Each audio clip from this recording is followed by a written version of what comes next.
Okay. Welcome to the Unitarian Universalist Society of Bangor. There's always some drama with glitches to our soundboard system, but please bear with me and us.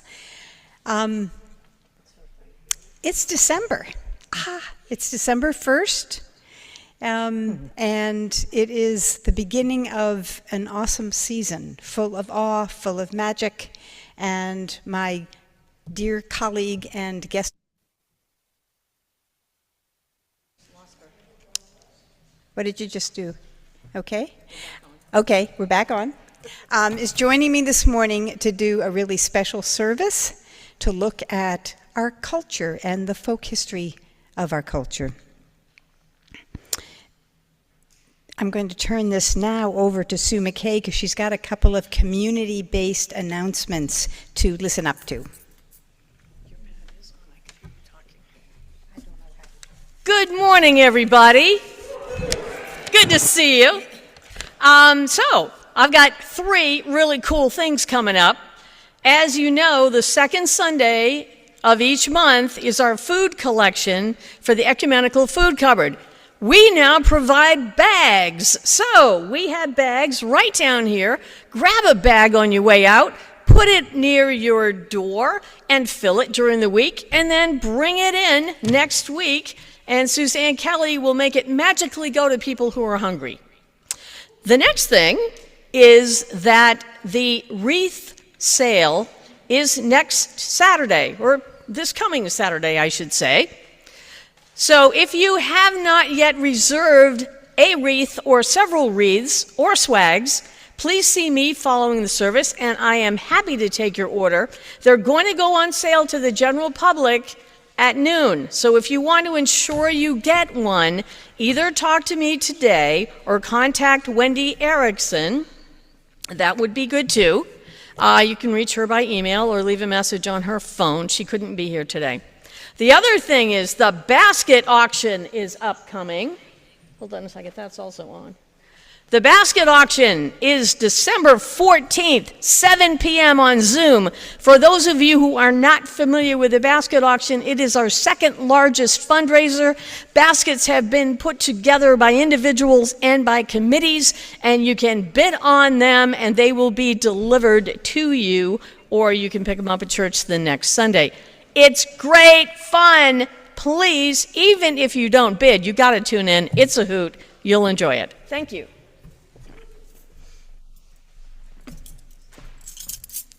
One last thing as we begin to worship this morning is that we acknowledge everybody joining us this morning on Zoom. Thank you for joining us from the comfort of your own home. And also, we welcome some not seen in a long time people. Sue is going to get the wireless mic and come around. If you are new and you've never joined us before and you would like to introduce yourself, this is the time. You don't have to do it, not a requirement. You can raise your hand and Sue will come to see you. Do you want to do the cello concert? What's the cello concert? The cello concert. Cello concert. No. Oh, would anybody like to introduce themselves? Or maybe has a guest? Here we go. We're already running late. I don't care. Let me go first. Yes. Hi, I'm Kendra Haskell. I'm Tracy Haskell's sister. And I'm Will, Kendra's husband and Tracy's brother-in-law. Do you want to? Go ahead. Oh. I'm Beverly Haskell, Tracy's mom, and Kendra's mom. There we go. There we go. Anybody else? All right, thank you very much. Now for our opening words this morning.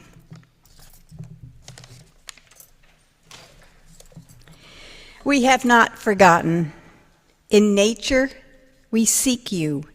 In the whisper of wind, in the new green wood, your presence is near. We have not lost hope. In the dust of the desert, in the rush of the wave, in the rise of the mountain. Your presence is near. We remember the cycle in the promise of blossoms, in the dying leaves, in the bare branches. Your presence is near. Blessed be.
Lighting our chalice this morning is Bill Lagerstrom. He will also be lighting our first candle of Advent.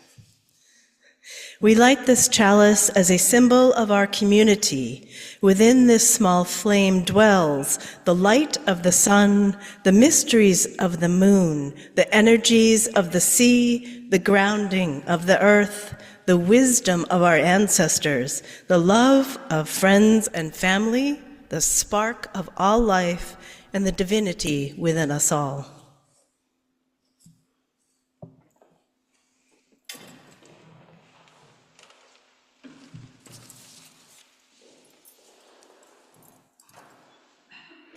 Our opening hymn this morning to leap forward into the meaning of Advent, which is preparation.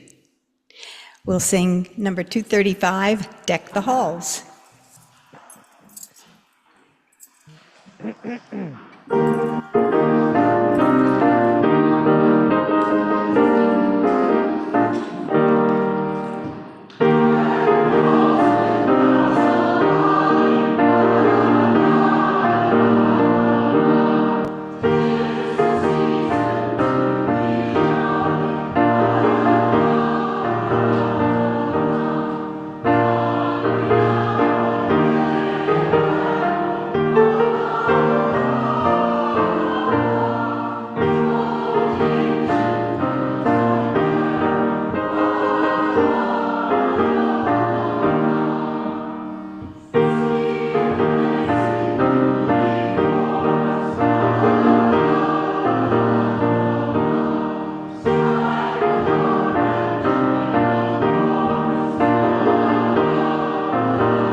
We now have a very special time for all ages.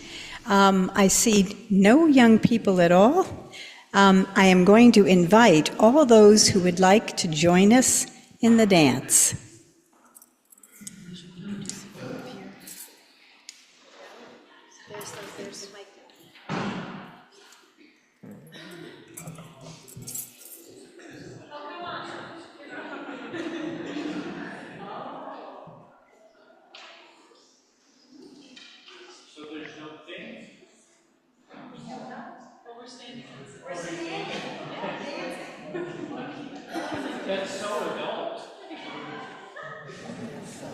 Glenn, Mike?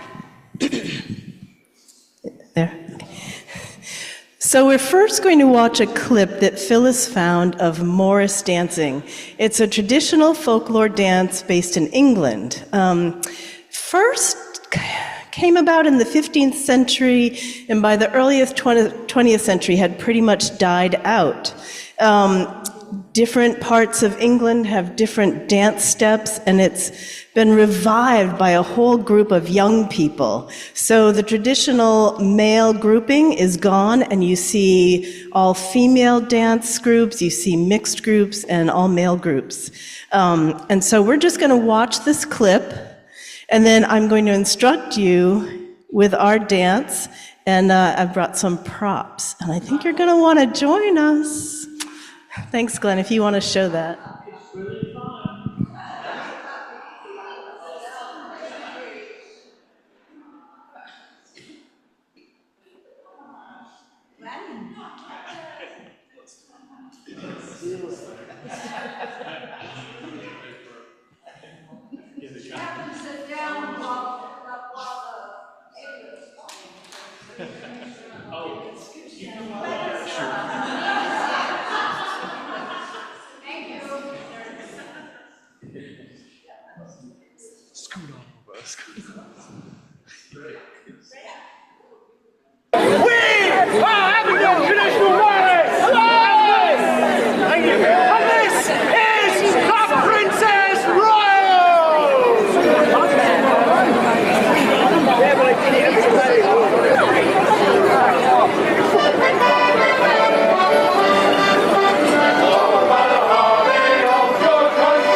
I know more of you want to come up now. So I have props. Please help yourselves to a scarf and some bells. And in Morris dancing, quite often you'll see people wearing antlers. And I would love to have some antlered folks here too. We're not going to do quite as complicated a dance as the Morris dancers we just saw. You can hold it, or, yeah, I don't have shit. You can hold it or put it on your wrist, or.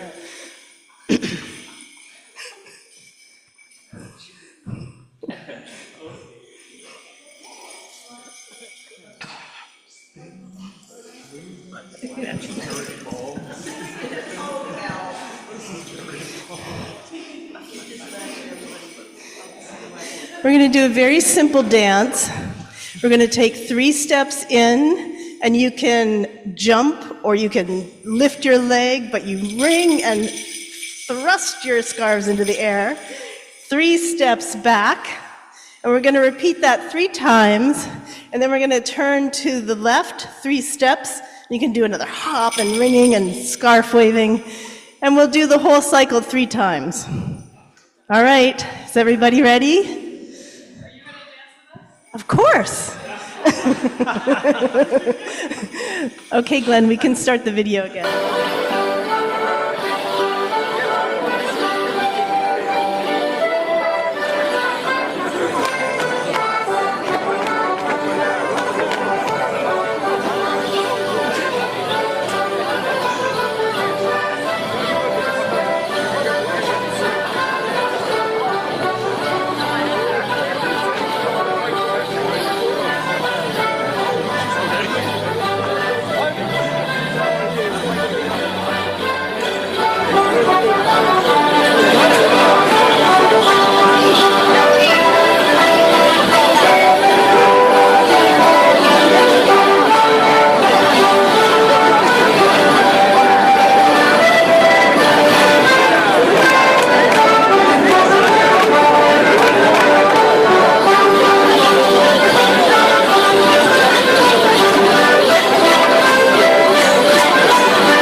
So we'll sing everybody back to their seats. You want to do Stay Here in Peace?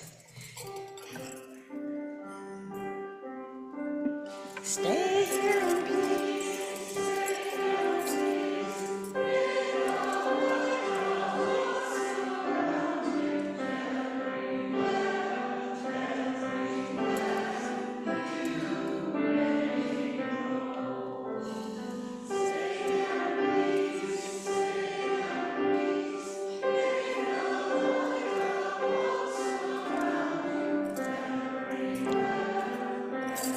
I can't get this to work.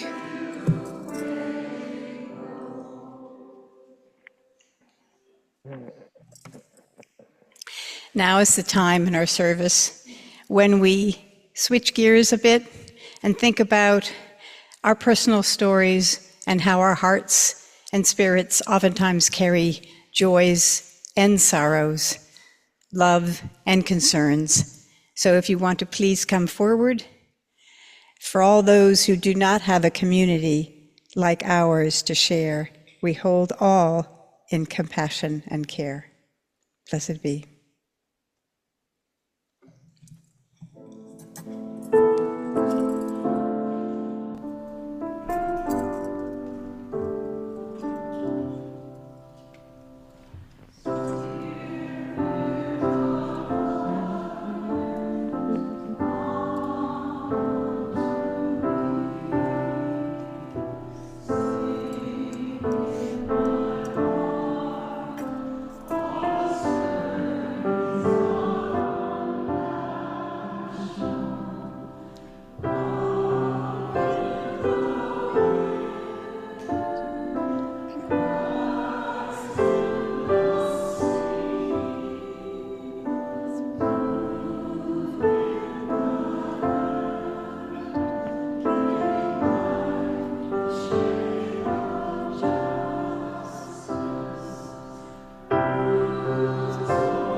And now we will pass the plates for our morning's offering and collection.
I don't have anything to say. Well, I do, but it might not be interesting to anybody. I have secrets inside of me and struggles, and I don't know if I'm ready to share them. I want to hear what you have to say. I want to speak of the deepest things together. I want to hear what you dream about, what you hope for. I want to know how you have come to arrive at this resting point along your journey. What if I speak and you don't understand me?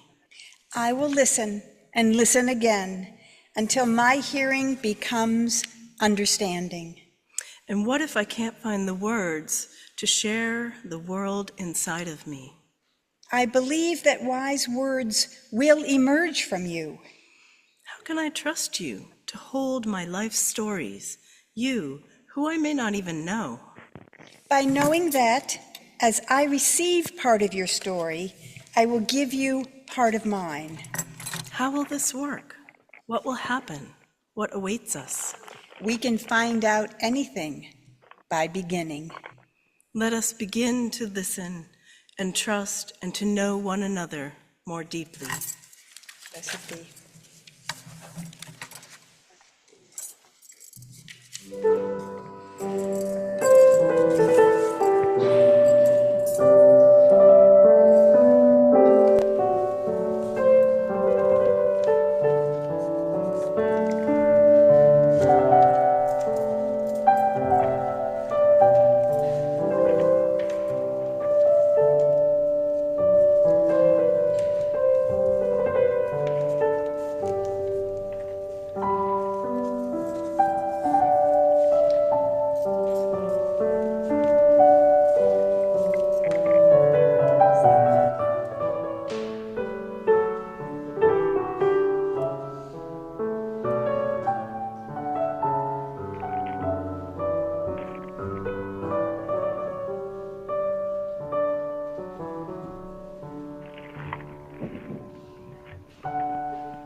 Thank you, Sojourner.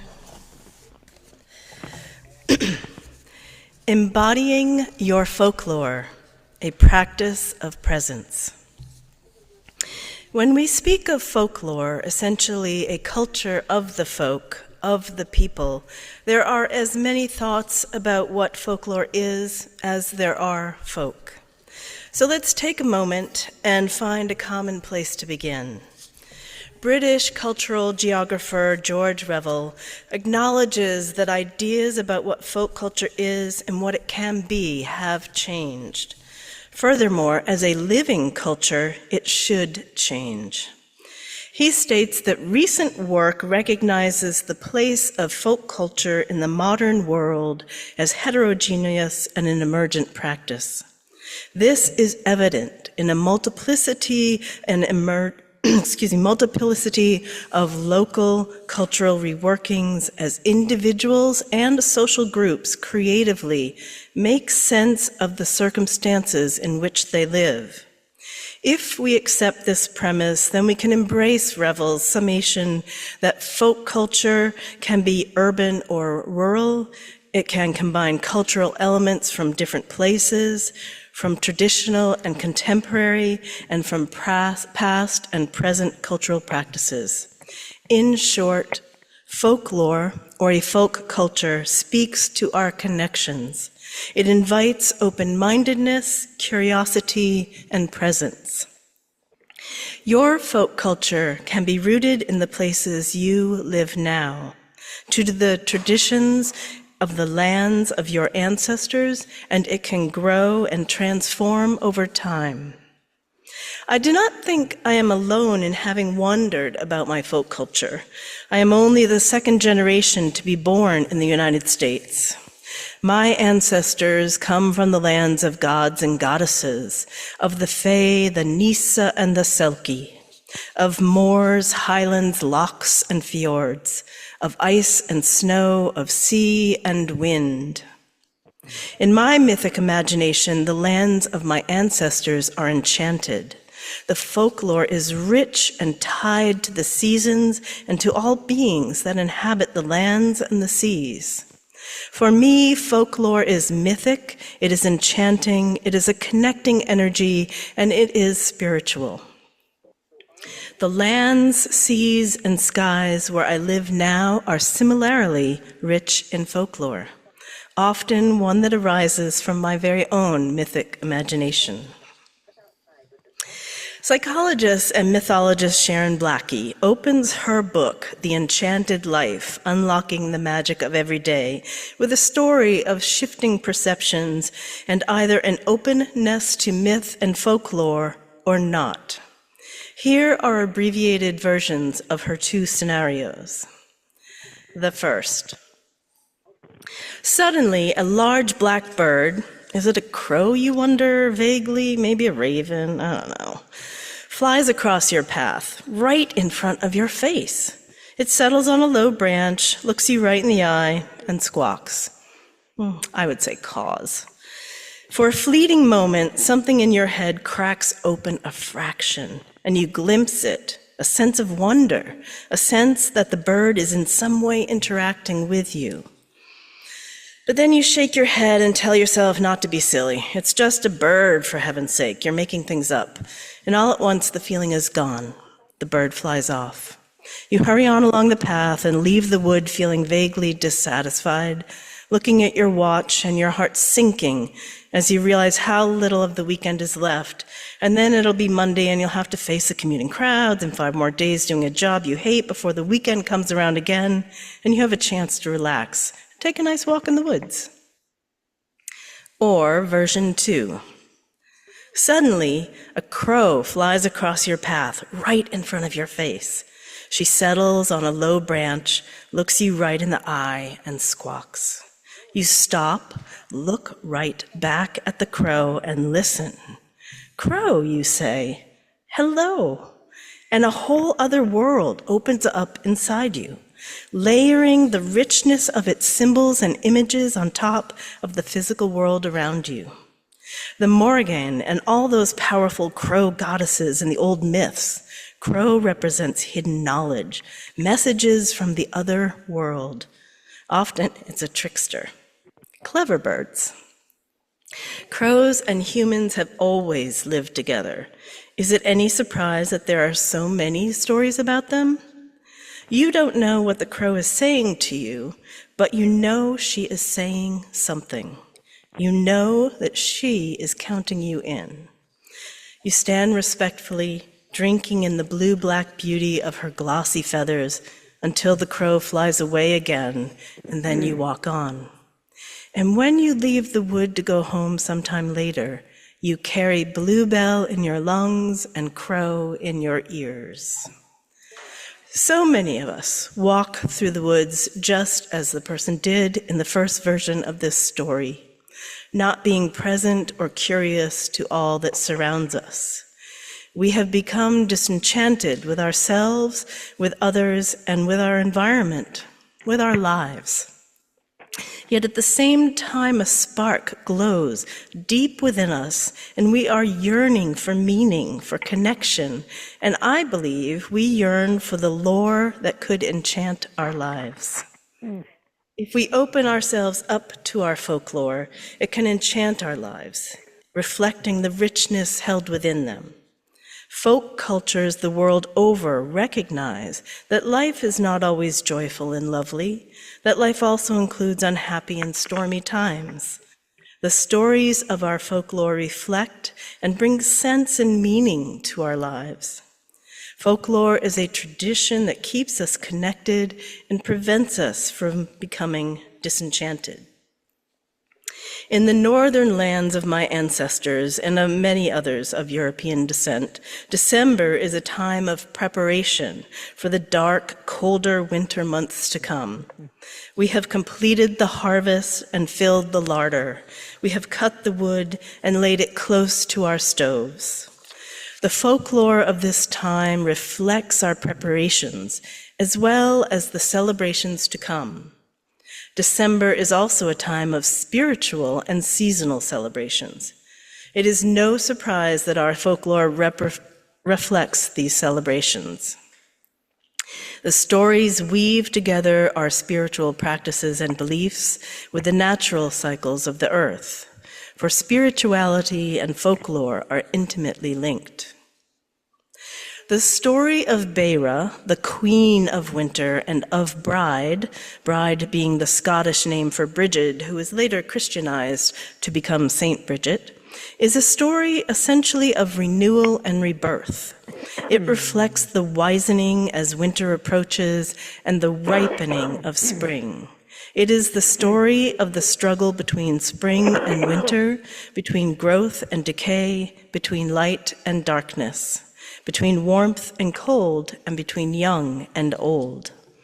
We see this in the girl of spring, Bridget, as she ages through the year with each turn of the seasonal wheel until we meet the wise crone, the Cailleach, Beira, in winter. Donald Mackenzie, in his 1917 book, Wonder Tales from Scottish Myth and Legend, writes that on stormy nights in early winter, Beira can be heard singing this sorrowful song. O life that ebbs like the seal, I am weary and old, I am weary and old. Oh, how happy I can be, all alone in the dark and the cold. I'm the old Beira again. My mantle is no longer green. I think of my beauty with pain and the days when another was queen. My arms are withered and thin. My hair once golden is gray. This winter my reign doth begin. Youth's summer has faded away. Youth, summer, and autumn have fled. I am weary and old, I am weary and old. Every flower must fall, every flower must fade and fall dead when the winds blow cold, when the winds blow cold. While Beira, or the Cailleach, and Bridget are rooted in the folklore and mythology of Ireland and Scotland, could they possibly appear in other lands? In winter, as I walk through the snowy meadow and slip through the liminal space that becomes forest, I feel something old, something ancient. I continue walking deeper into the forest and see signs of her everywhere.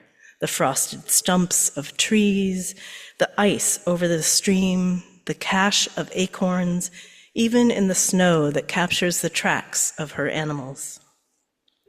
This wise woman is clearly present in Maine and our winter world. Similarly, walking the same path in spring, I can sense the youth of Bridget. The earth begins to crack open with new green shoots. The barred owls have been calling to one another, and signs of coyotes' love for one another are left on the quickly melting patches of snow. Spring, renewal, and birth are arriving. Perhaps the next time you are wandering about, you too will sense their presence.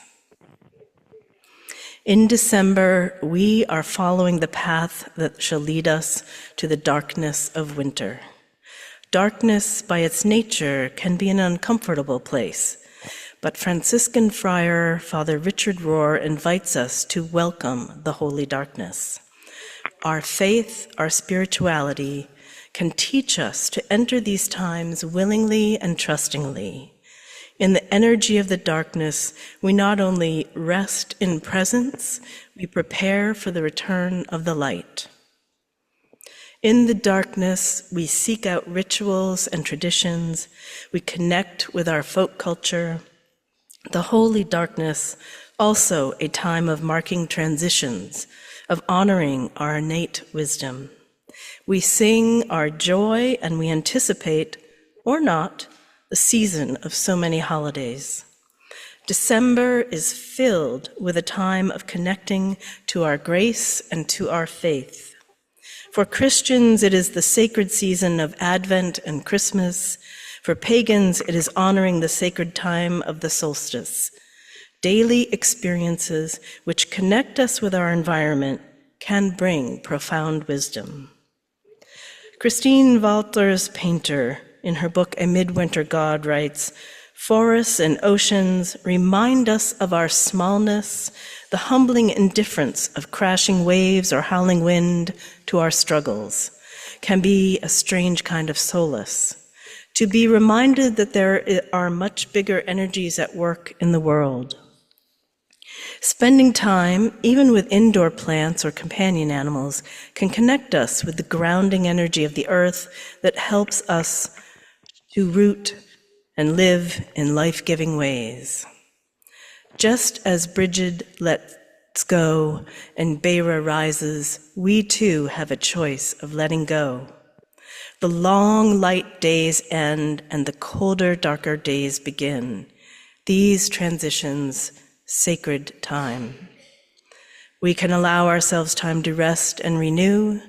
We have time to seek out the divine around us and listen for the stories that connect us to one another and to our environment and to all the beings who reside within it. In her book, Waking Up to the Dark, Perdita Finn writes, "Seeds must settle into the soil before they unfurl. Black holes give birth to stars. We grow within the warm, pulsating darkness of our mother's wombs, and we are placed within the dark body of the earth when we die. Our lives are everywhere, surrounded by darkness. Shall we embrace the endarkment as fully as we embrace the enlightenment? Shall we be present for the sacred time of darkness? Shall we connect with the folk culture which provides us gifts of dream time, of intuition, and of embodied knowing? As you enter the time of darkness, do you feel disenchanted? Can you remember when that happened? Was it when you learned Santa Claus was not real? Was it when you learned the Nisa were not cleaning the kitchen at night, but your weary mother? As you enter the time of darkness, can you remember when you last connected with your folklore? Was it standing on the mountain when you were younger? Was it basking in the sunshine on a beach? Was it listening to stories told around a campfire? So I invite you to begin connecting, to dream of your own folklore, and to write your own tales.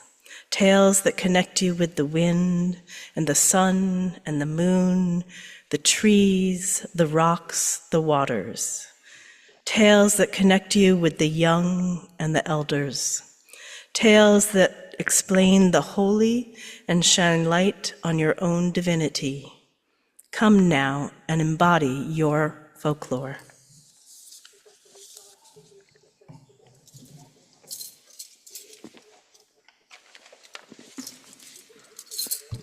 I feel like we should go back to dancing. For our closing hymn, stand as you are willing and able and join in from the Teal hymnal, 1021, Lean on Me.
Extinguishing our chalice, Sue or Bill.